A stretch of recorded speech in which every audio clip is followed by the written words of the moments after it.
Good day mga kalapatid. So loading tayo ngayon para sa ating 2 GB raw piplap ng BBC.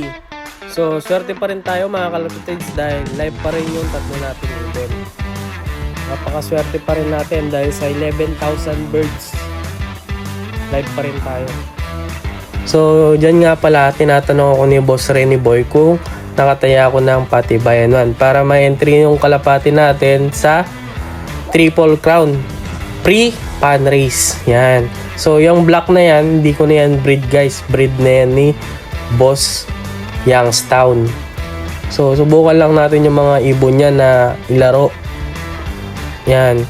Tatayan ko sana yung black na yan ng off color sa pooling. Kaso hindi na muna. Subukan muna natin sila kung kakana sila sa kanan. So yung susunod na ibon na ilo-load ko, eto, yung blue bar na yan, breed na rin ni Boss Youngstown yan. Pero yan, tinayan ko ng pooling yan, 70 tsaka 120. Yan guys. So, yun lang. Good luck sa atin mga kalapatids. Abangan tayo sa BBC Piplap 2 GB raw. Sana makapagpauwi tayo lahat. Salamat!